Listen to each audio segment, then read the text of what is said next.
Buen día, traders. Habla Nino Di Russo. Hoy es miércoles 5 de octubre del 2022. Son las 5:18 de la mañana, hora de Arizona, 9:18 en Buenos Aires. Falta poco más de una hora para la apertura de los mercados. Vamos a comenzar el briefing de hoy analizando el cierre de los mercados al día de ayer, en donde la volatilidad bajó el 3,42%, pero fíjense que sentándose en la mitad del canal de Kellner.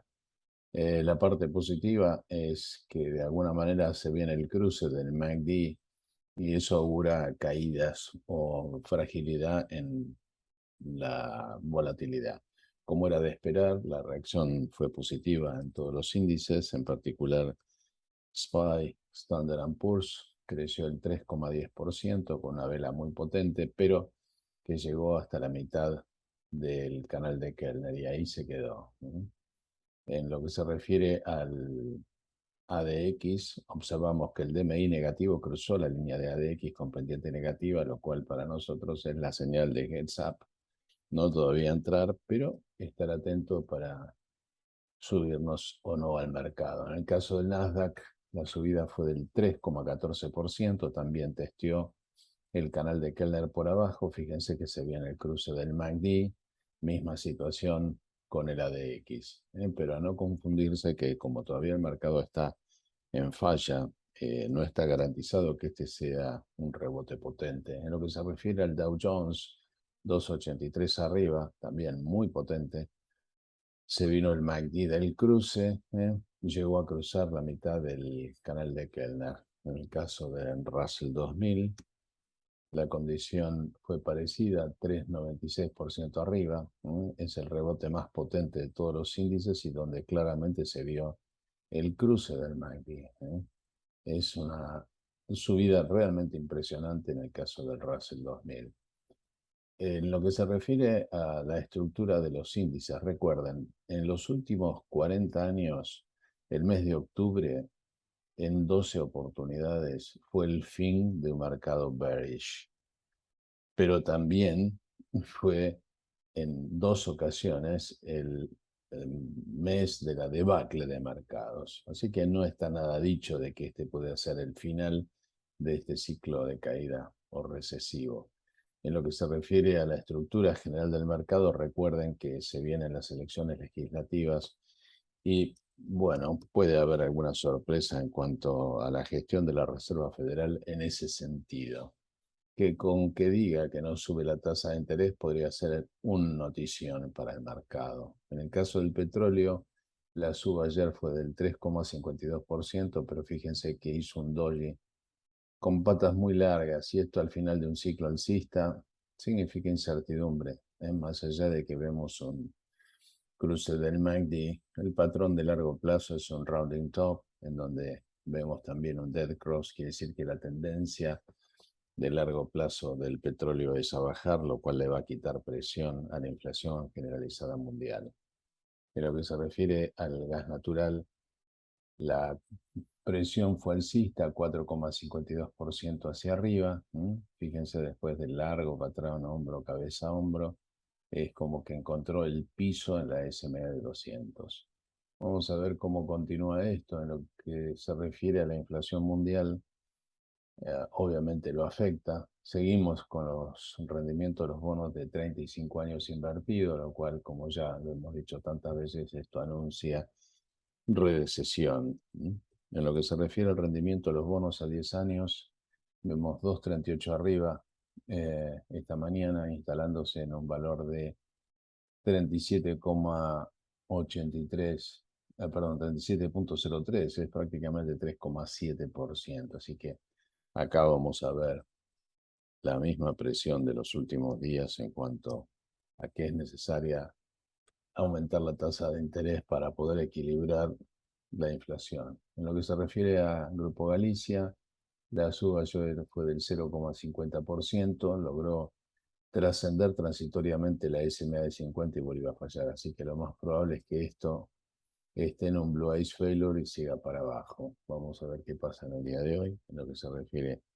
a YPF, la suba fue del 1,61% con una vela negra Recuerden que la vela negra es porque abre un valor más alto del que cierra, aunque el cierre es más alto que el día anterior. En lo que se refiere a la evolución de las criptomonedas, vamos a ver qué está pasando esta mañana con Bitcoin 1,62% abajo, bailando la danza del Nasdaq. Es como que testeó la SMA de 50 y se volvió a caer y anda en el orden de los $20.000, 20.015 para ser más precisos. En lo que se refiere a la evolución de Ethereum, la otra gran criptomoneda, 2,10% abajo. En lo que se refiere a las grandes empresas, las megacaps, la evolución fue muy favorable ayer, 4,5% Amazon, pero fíjense que el tipo de vela no es buena cosa. Esto es un shooting star. O sea, un ciclo de ascenso que arranca con un shooting star no tiene buena pinta, más allá de que el MACD esté en cruce y se ve como, o sea, lo he dicho muchas veces, una divergencia en el histograma del MACD y ya se ve el cruce del histograma por el cero. En lo que se refiere a la otra gran empresa, Meta, 1,2% arriba y con un doji de patas muy largas también. Esto habla de incertidumbre y como que el mercado todavía no tiene una dirección bien definida. Por lo que se refiere a Microsoft, la evolución 3,38 arriba, un velón realmente potente, un cruce franco del MACD. Pero de todas maneras recuerden que ha tocado los low del 2022, así que ha estado extremadamente frágil. La que ha estado bastante fuerte y sólida en los últimos días ha sido Netflix, que sigue con su patroncito arriba de la SMA de 50 con una suba del 0,71% y en el patrón del rounded bottom va a ir a buscar la SMA de 200. En lo que se refiere a la evolución de Google, la suba fue del 3,04% arriba, bien sólida, una vela potente con bastante volumen, aunque llegó y se quedó en la mitad del canal de Kellner. Apple, la gran empresa de teléfonos, 2,56% arriba, con una vela potente, porque fíjense que la mecha está desde abajo, quiere decir que cerró prácticamente en los valores más bajos, perdón, en los valores más altos con lo que operó en el día de ayer. A su vez, Tesla, la empresa de autos eléctricos, la suba fue del 2,9%, configurando de alguna manera un bullish harami. Recuerden que entre el bullish harami y los engulfing pattern, obviamente es más potente un engulfing, que no es este el caso, porque esto se trata de un harami. Vamos a ver el resto de los autos eléctricos Lucid, con una suba del 9,3%, una suba potentísima, con bastante volumen también, cruzó la mitad del canal de Kellner, el MACD, y nos dio una grata sorpresa. Lucid, autos eléctricos de lujo, de capital de origen árabe. En lo que se refiere a NIO, el otro gran sector, la evolución fue del 8,01%, extremadamente potente. En lo que se refiere al ETF de innovación, ARC con una respuesta del 7,63% alcista, cruzando la mitad del canal de Kellner. De paso, vamos a recordar cómo evolucionaron algunos ETFs como los Staples, XLP con una suba del 1,52%, XLU, las Utilities, con una suba del 2,12%. Bueno, esta es una semana en donde se acaba de publicar la variación del empleo no agrícola, que dio más alto que los que se esperaba. Queda el Non-Manufacturing PMI. Mañana se publica en los subsidios al desempleo y finalmente el viernes se publica el índice de desocupación y el payroll, o sea, las nóminas no agrícolas. Así que no es una semana de gran potencia, salvo el viernes, cuando hablemos del índice de desempleo, y hay poco ruido mediático, afortunadamente, y tampoco hay earnings, con lo cual el mercado está a su suerte tratando de encender el famoso relief rally.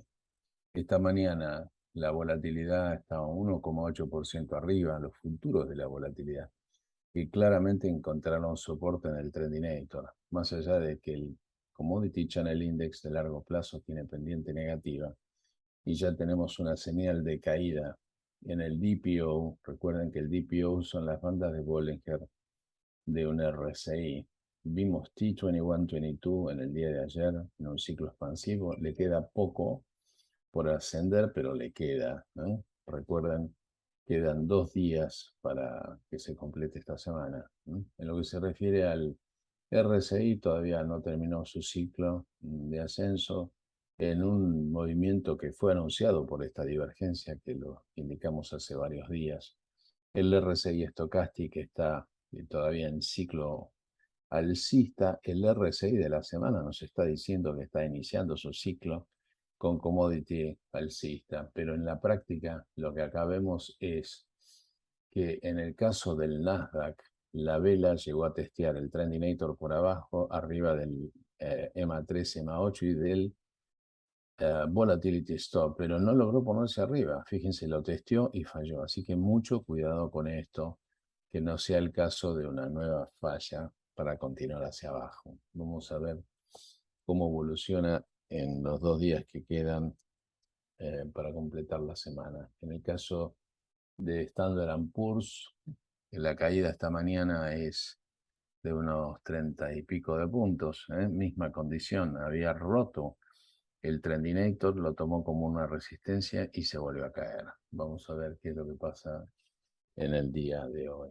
En el caso del resto de los índices, el Dow Jones, la caída más importante, unos 280 puntos aproximadamente, habiendo testeado el Trendinator y fallando, y por el resto son las mismas condiciones. Quiere decir que el mercado todavía está en condiciones de volver a fallar, porque de hecho todos los índices están en falla en el largo plazo en la semana. En lo que se refiere al Russell 2000, la situación es similar, donde en este caso la caída es de unos 30 puntos aproximadamente. Logró hacer pie arriba del Trendinator y de todos los índices, fíjense que es el más sólido de todos, porque más allá que esté haciendo esta corrección, encontró piso en el Trendinator. Aunque, como lo vengo diciendo, sigue en falla en la semana. Bueno, recuerden que con volatilidades del orden de los 29, 30, lo que es esperable del mercado son patrones de pop-up and drop. Esto está únicamente apto para los day traders, no está apto para swing trading, porque es muy difícil encontrar un bottom confiable en el que navegar un rally alcista. Así que mucho cuidado con esto. Esto es todo por hoy. Gracias por su atención. Los espero mañana en este mismo canal.